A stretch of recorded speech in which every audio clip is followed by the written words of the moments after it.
Good morning everyone. कल के video explanation में हमने आपको एक फॉर्मूला पढ़ाया था, derivation of kinetic gas equation. Formula था PV is equal to 1/3 m into n into u square RMS। इसे हिंदी में कहते हैं अणुगति समीकरण का निगमन, जिसमें आपको कहा गया था कि इस फॉर्मूले का जो डेरिवेशन है वो अभी आपको नहीं पढ़ाया जा रहा है, क्योंकि डेरिवेशन थोड़ा सा बड़ा है और समझने के लिए या तो लाइव क्लास होनी चाहिए या फिर आप जब स्कूल में सामने होंगे तो आप इसे बेटर तरीके से समझ पाएंगे। लेकिन इसकी हेल्प से हमने आपको दो चीज़ें फाइंड करना सिखाई थी। इस फॉर्मूले की हेल्प से आपने डिराइव किया था URMS, जो आपकी रूट मीन स्क्वायर जो वेलोसिटी होती है, जिसे आप वर्ग माध्य मूल चाल हिंदी में कहते हैं URMS। ये हमने इसके दो फॉर्मूले डिराइव किए थे, 3P/D। यहाँ पर P प्रेशर था, D डेंसिटी थी यानी दाब एवं घनत्व, और दूसरा फॉर्मूला आपने निकाला था 3RT/M। R जहाँ पर आपका गैस स्थिरांक था, T टेम्परेचर था और M जो था वो था हमारा मास। इसके अलावा जो आपको फॉर्मूला याद रखना है, मैं बार बार कह रहा हूँ, वो दूसरा फॉर्मूला है PV is equal to nRT, जो आपने अपनी सबसे पहली आइडियल गैस इक्वेशन पढ़ी थी, आदर्श गैस का समीकरण पढ़ा था, जिसमें आपको बताया जाता है कि n यहाँ पर नंबर ऑफ मोल्स होते हैं, मोलों की संख्या होती है, और अगर आप n का मान 1 ले लेंगे, n बराबर 1 ले लेंगे, केवल एक मोल की बात करेंगे, तो उस अवस्था में PV इज इक्वल टू क्या हो जाता है, RT के इक्वल होता है। देन इसके बाद आपने काइनेटिक एनर्जी से रिलेटेड डेरिवेशन पढ़ा, जिसमें आपने जो गैसों की जो काइनेटिक एनर्जी होती है, जो गतिज ऊर्जा होती है, उसके लिए फॉर्मूला निकाला। तो एक फॉर्मूला आपने निकाला था 3/2 RT/N और दूसरा था 3/2 इंटू KT। ये आपने दो फॉर्मूला जो है वो कल पढ़े थे। अब आज का हमारा जो एक्सप्लेनेशन है उसमें आपको सिखाया जाएगा derivation of various gas laws from kinetic gas equation. ये आपने जो अणुगति गैस समीकरण जो पढ़ा है, PV is equal to 1/3 m into n into u square RMS, जिसे आपको याद करने को बोला गया, इसकी सहायता से जो आपने अपने गैस के नियम पढ़े हैं, जैसे बॉयल्स का लॉ है, चार्ल्स का लॉ है और एवोगाड्रो नियम है, इनको हम कैसे प्रूव कर सकते हैं या सैद्धांतिक रूप से कॉन्सेप्चुअल वे से इनको कैसे हम निकाल सकते हैं, ये इस डेरिवेशन में आपको समझाया जाएगा। तो सबसे पहले स्टार्ट करते हैं। यहाँ पर हमने अपना फॉर्मूला लिखा सबसे पहले, from kinetic gas equation, Hindi में से कहते हैं गतिज गैस समीकरण। तो गतिज गैस समीकरण क्या कहता है, PV is equal to 1/3 mn u square RMS। अब हम यहाँ पर क्या करेंगे, जो 1/3 जो इक्वेशन है इसमें ऊपर नीचे 2 से मल्टीप्लाई कर देंगे, तो हमारी इक्वेशन क्या आ जाएगी, PV बराबर 2/3 into 1/2 mn u square RMS। इतनी चीज़ सबको समझ में आ गई। हमने क्या किया, पहले अपनी गैस का जो इक्वेशन था, गैस की जो समीकरण थी वो लिख ली, और उसके बाद उसमें कुछ नहीं किया, बस ऊपर नीचे जो है 2 से मल्टीप्लाई कर दिया। जब यहाँ पर ऊपर 2 से मल्टीप्लाई करेंगे तो हो जाएगा 2/3 और नीचे करेंगे तो हो जाएगा इंटू में 1/2 mn यू स्क्वायर RMS। यहाँ पर m क्या है, n क्या है, यू स्क्वायर RMS क्या है, बताने की ज़रूरत नहीं है, पहले भी बताया जा चुका है। P आपका दाब है, प्रेशर है, V वॉल्यूम यानी आयतन है, m जो है वो एक मॉलिक्यूल जो होगा, एक अणु जो होगा गैस का, उसका भार होगा, उसका द्रव्यमान होगा, और n जो है वो अणुओं की संख्या होगी, और यू स्क्वायर RMS जो है वो रूट मीन स्क्वायर स्पीड यानी कि वर्ग माध्य मूल चाल। अब अगर आप यहाँ पर जो गैस के मोलों की संख्या है वो n बराबर 1, अगर एक मोल गैस लेते हैं तो जो n होगा, स्मॉल n जो होगा, वो एवोगाड्रो नंबर कैपिटल N के क्या हो जाता है, इक्वल हो जाता है। तो वहाँ से आपका फॉर्मूला क्या बन जाएगा, वहाँ से हमारा फॉर्मूला निकल के आएगा PV is equal to 2/3 into half small m capital N u square RMS। तो हमने क्या किया, स्मॉल n को कैपिटल N से रिप्लेस कर दिया। कब, तो यहाँ ब्रैकेट में लिख दिया फॉर 1 मोल ऑफ गैस, यानी कि गैस के एक मोल के लिए। मैं जो चीज़ें इंग्लिश में लिख रहा हूँ हिंदी में बोल भी दे रहा हूँ, तो अगर आपको नोट करना है तो आप नोट कर लेंगे। यहाँ पर ये हो जाएगा एक मोल गैस के लिए जो स्मॉल n मोलों की संख्या है वो एवोगाड्रो नंबर के बराबर हो जाएगी। एवोगाड्रो नंबर एक्चुअली में होता क्या है, एवोगाड्रो नंबर दर्शाता है कि किसी भी कोई भी गैस हो, कोई भी कंपाउंड हो, या कोई भी एटम मॉलिक्यूल कुछ भी हो, तो उसके एक मोल में कितने अणु या कितने परमाणु उपस्थित होंगे, वही हमारा एवोगाड्रो संख्या होती है। और जिन लोगों को भी एवोगाड्रो की जो वैल्यू है नहीं पता है, वो इसे रफ में नोट भी कर सकते हैं। कहीं अपने पास Na जो होता है वो 6.022 इंटू 10⁻23 मॉलिक्यूल्स या 23 एटम्स के बराबर होता है। यानी किसी भी गैस के एक मोल में हमेशा 6.022 इंटू 10⁻23 अणु या परमाणु, एटम या मॉलिक्यूल्स प्रेजेंट होंगे। तो यहाँ पर हमने स्मॉल n को n से रिप्लेस कर दिया कैपिटल N एवोगाड्रो नंबर से, तो फॉर्मूला बन गया PV बराबर 2/3 गुणे 1/2 mNu² RMS। इतना प्रूफ करने के बाद, यहाँ तक प्रूफ करने के बाद, हमने जब काइनेटिक एनर्जी पढ़ी थी तो हमने पढ़ा हुआ काइनेटिक एनर्जी का फॉर्मूला क्या होता है, half into mass into velocity का square. Kinetic energy equal to half mv²। तो यहाँ पर इस फॉर्मूले में 1/2 mu² RMS किसके इक्वल हो जाएगा, काइनेटिक एनर्जी के इक्वल हो जाएगा। और अगर आप n नंबर ऑफ मॉलिक्यूल्स की बात कर रहे हैं, तो n नंबर ऑफ मॉलिक्यूल जो है दर्शाते हैं एक मोल को, यानी कि n अणुओं की संख्या जो है वो एक मोल को दर्शाती है। तो इसलिए 1/2 into m into u² RMS, ये तो काइनेटिक एनर्जी हो गई, और साथ में इंटू n है तो ये हो जाती है काइनेटिक एनर्जी पर मोल। तो यहाँ पर ये जो वैल्यू देख रहे हैं 1/2 mNu² RMS, इसकी जगह हम क्या लिख सकते हैं, काइनेटिक एनर्जी पर मोल। तो फॉर्मूला क्या बन जाएगा, फॉर्मूला हमारा बन जाएगा PV is equal to 2/3 into kinetic energy per mole. इतनी चीज़ क्लियर हुई आप सबको, ये हम कल भी प्रूव कर चुके हैं, फिर से इसे प्रूव कर रहे हैं। तो ये हो गया PV equal to 2/3 into kinetic energy per mole. फिर इसके बाद आपने पढ़ा हुआ है कि गैसों की जो काइनेटिक एनर्जी होती है, जो गतिज ऊर्जा होती है, वो उसके ताप के क्या होती है, समानुपाती होती है, यानी कि डायरेक्टली प्रोपोर्शनल होती है। तो इसलिए यहाँ पर काइनेटिक एनर्जी की जगह हम क्या लिख सकते हैं, K इंटू टी, यानी कि काइनेटिक एनर्जी इंटू टेम्परेचर।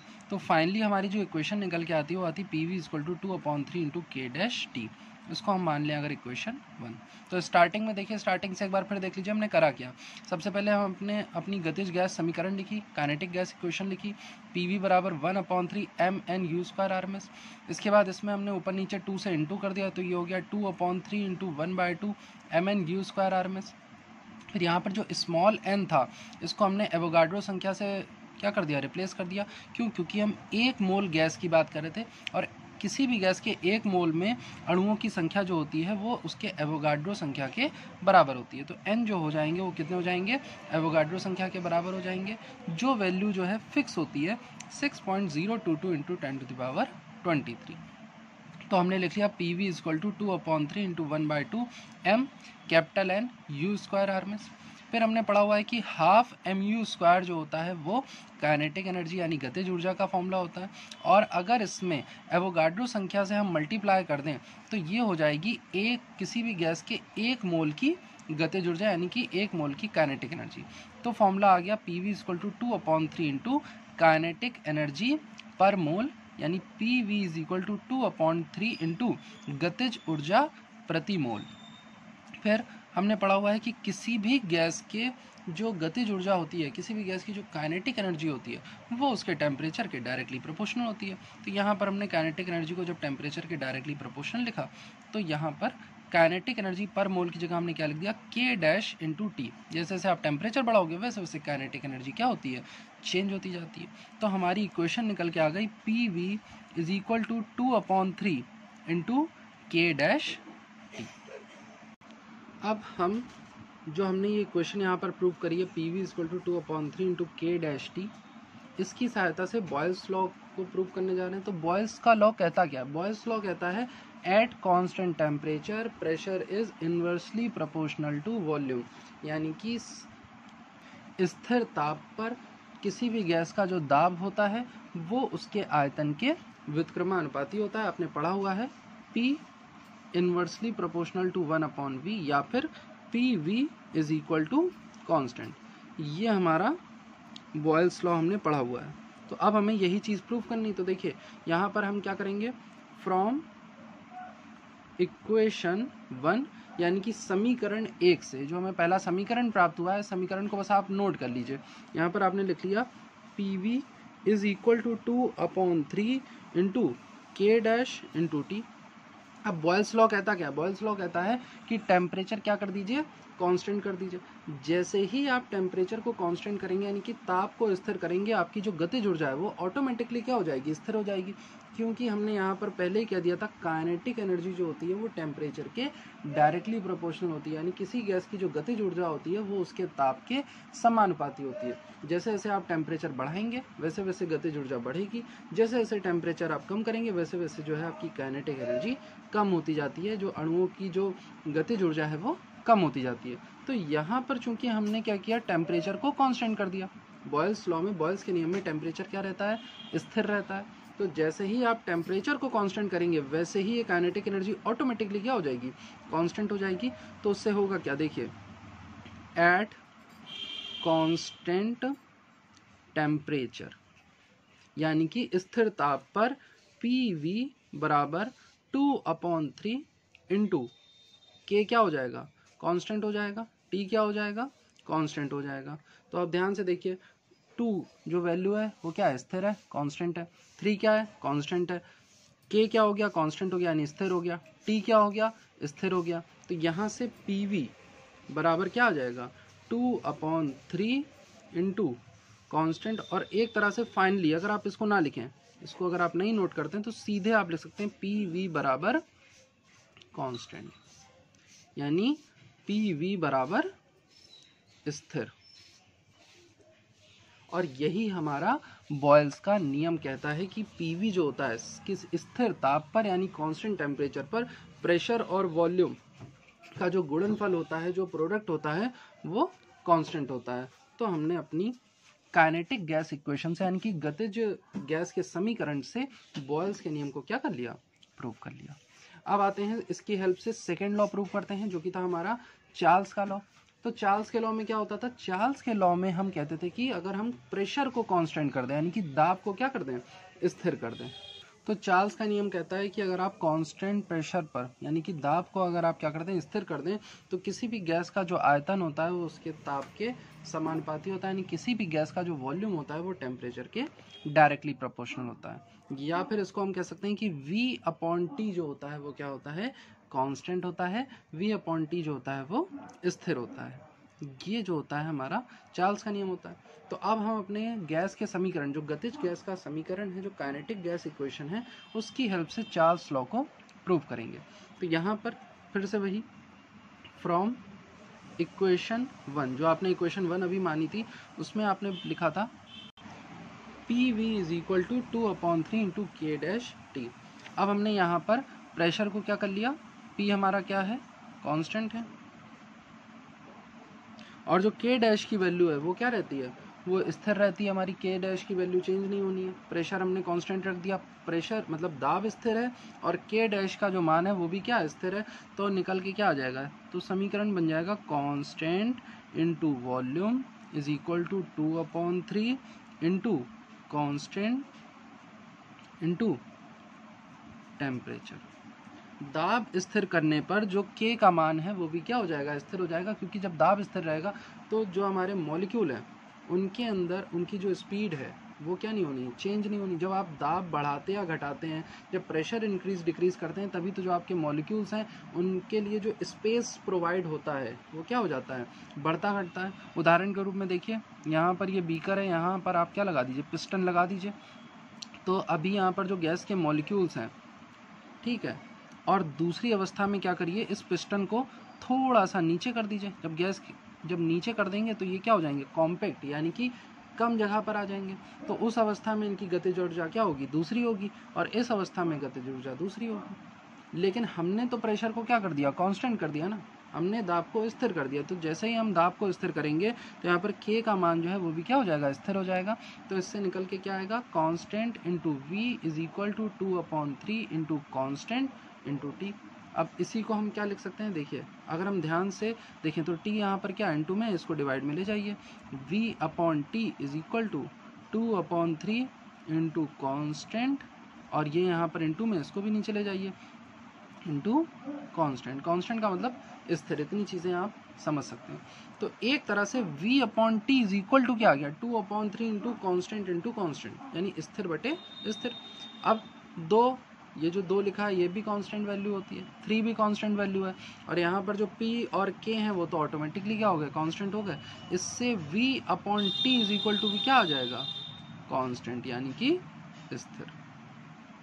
तो यही तो हम कह रहे थे कि अगर हम दाब को क्या कर दें, स्थिर कर दें, तो वॉल्यूम और टेम्परेचर का जो रेशियो होता है, यानी आयतन और ताप का जो रेशियो होता है, वो क्या हो जाएगा, कांस्टेंट हो जाएगा। और आप चाहें तो इसको लिख सकते हैं v is directly proportional to t। तो ये आपका हो जाता है चार्ल्स का लॉ। तो ये हमने प्रूव कर दिया चार्ल्स का नियम। अब हम डिराइव करने जा रहे हैं आइडल गैस इक्वेशन, यानी कि आदर्श गैस का समीकरण, जो कि हमने पढ़ा है 1 मोल अणु के लिए PV बराबर RT। तो फिर वही चीज़, फ्रॉम इक्वेशन 1, जो आपने पहली इक्वेशन मानी थी, क्या मानी थी, हमने मानी थी PV is equal to 2/3 into K dash into T। ये हमने जो है पहली इक्वेशन मानी थी। तो इस इक्वेशन में कह रहे हैं if 2/3 K dash is equal to क्या हो, R के इक्वल हो। भाई 2/3, हमने कहा K डैश का जो मान होता है वो स्थिर होता है, और 2/3 ऑटोमेटिकली कांस्टेंट वैल्यू होती है। जो 2/3 इंटू K डैश है वो भी क्या होगी, एक स्थिरांक होगा, एक कांस्टेंट वैल्यू होगी। और गैस के केस में 2/3 K डैश जो स्थिरांक वैल्यू है वो किसके बराबर होगी, R, जो कि क्या होता है, गैस कांस्टेंट होता है। यानी कि ये जो है ये वैल्यू किसके बराबर हो जाएगी, गैस स्थिरांक के बराबर हो जाएगी। और अगर हम इस वैल्यू को यहाँ पर रिप्लेस कर दें तो PV बराबर क्या हो जाएगा, RT के बराबर हो जाएगा। और PV बराबर RT ही जो होती है वो हमारी क्या होती है, आदर्श गैस समीकरण होती है, जिसे हम आइडल गैस इक्वेशन कहते हैं। तो इसमें हमने कुछ नहीं किया, हमको प्रूफ करना था PV बराबर RT, हमें प्रूफ करना था। तो हम पहली अपनी गैस इक्वेशन लिख चुके हैं, PV बराबर 2/3 into K dash into T। इसमें बस हमने कहा कि यदि 2/3 इंटू K डैश का जो मान है वो R के बराबर है, गैस स्थिरांक के बराबर है, तो उस अवस्था में PV बराबर क्या हो जाएगा, RT। अब हम जो चौथा समीकरण प्रूव करने जा रहे हैं वो है एवोगाड्रो का नियम। इसको प्रूव करने से पहले जान लेते हैं कि एवोगाड्रो का नियम कहता क्या था, बहुत से बच्चे इसे भूल गए होंगे।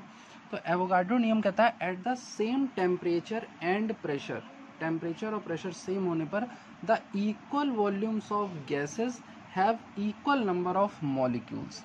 यानी कि समान दाब व ताप पर दो गैसों के समान आयतनों में अणुओं की संख्या जो होती है वो समान होती है। अणुओं की संख्या मतलब n जो होता है वो आपके समान होते हैं। ये हमारा एवोगाड्रो का नियम होता है, जिसमें आपको प्रूफ करना होगा दो गैसों के लिए N1 बराबर N2। कब, जब आपका जो प्रेशर होगा और जो टेम्परेचर होगा वो कांस्टेंट होगा, यानी कि स्थिर होगा। ये क्या होगा, ये कांस्टेंट होगा, स्थिर होगा। और जो दोनों गैसें होंगी उनके हमें आयतन क्या लेने हैं, समान लेने हैं, यानी कि V1 जो होगा वो V2 के बराबर होगा। तो इन अवस्थाओं में दोनों गैसों के अणुओं की संख्या N1 जो होगा वो N2 के बराबर होगा। ये हमें प्रूव करना है। तो चलिए स्टार्ट करते हैं इसकी प्रूविंग। तो हमने हमारी काइनेटिक गैस इक्वेशन यानी कि गतिज गैस का समीकरण पढ़ा हुआ है, PV बराबर 1/2 into one upon three mN/u², ये हमने पढ़ा हुआ है।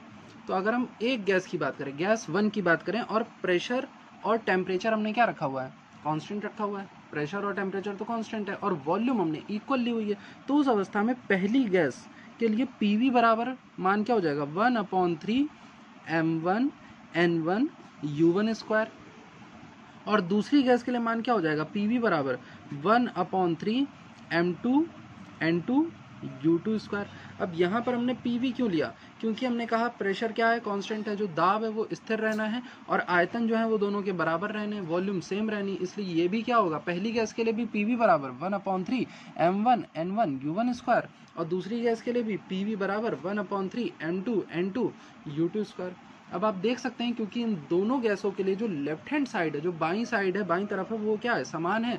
तो इसकी वजह से दाईं साइड जो लिखा हुआ है, राइट हैंड साइड जो लिखा है वो भी क्या हो जाएगा, इक्वल हो जाएगा। तो यहाँ पर हम लिख सकते हैं 1/3 m1 n1 u1 स्क्वायर बराबर 1/3 m2 n2 u2 स्क्वायर।